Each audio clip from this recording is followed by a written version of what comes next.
maybe seen major changes, which is we're going to talk about later on the panel. So, but we wanted to know what are you seeing today that still needs to change? What are you seeing that still remains? Just give us some more background and future. Thank you. I think that's a great opening. And then following me, I want to hear from everybody any questions that you have, anything, if you have them up front right now. If not, while we're all speaking, please raise your hand and let us know if you have related stories or questions for any of us, okay? Also, this is an intimate setting. Can you guys come a little closer? Come down to the first 5. Also, when you guys have questions, those coffin-shaped things on your desk are microphones. Don't be afraid to touch them and ask your questions. They do look like coffins. They do. So, full disclosure, while I'm an advocate for veterans and really pushing on lawmakers and our government, I'm also a federal employee as well. I'm also a lifetime recruiter. I did 12 years in recruiting service, putting young men and women in boots. I signed up to go to combat, and I never went. And so I have something like survivor's remorse, and that's part of what drives me.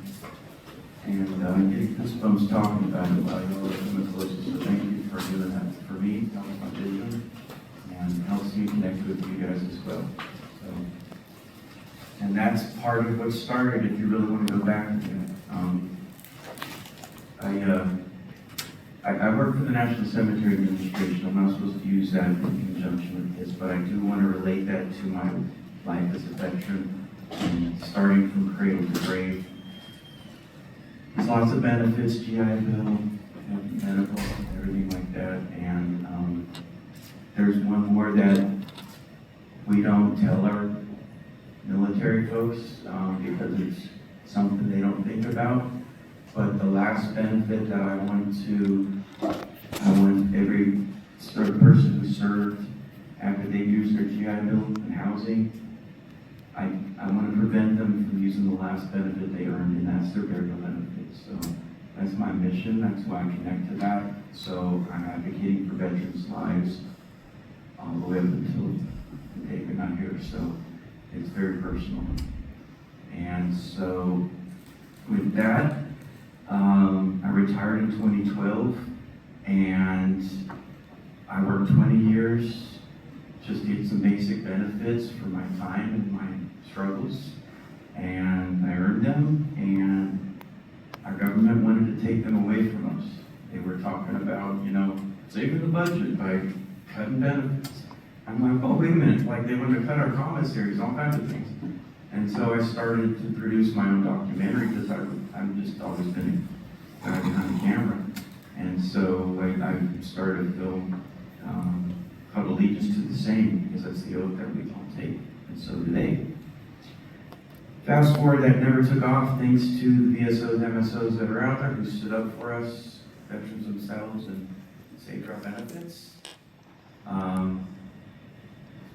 But I had some trailers already made, and some veterans who were working on a grow, trying to establish a marijuana grow in a very conservative Midwest back in 2017, reached out to me about documenting that. And so I had to really engage with them, and I just basically raised the bullshit flag. What do you mean you're going to use cannabis for medicine? Didn't you know this is a career killer? We just spent 20 years not using it, and I had used it before I joined the military. I enjoyed it more than drinking, and so I said, sure, I'm definitely on board because I want to learn more.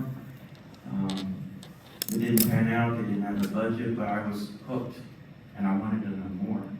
And so making this film was my journey into cannabis. I was working with the Pentagon at the time, so it's amazing that and I worked with public affairs, and it was amazing that I was able to talk to the people who engage with filmmakers. When you see battleships on TV and movies, I worked in that office next door, so it was great to be able to make sure I covered my ass talking about an illegal substance in the federal government. I wasn't using at the time, but now I am. And I've learned from my own work, and so I hope that this advocacy carries forward with all of you,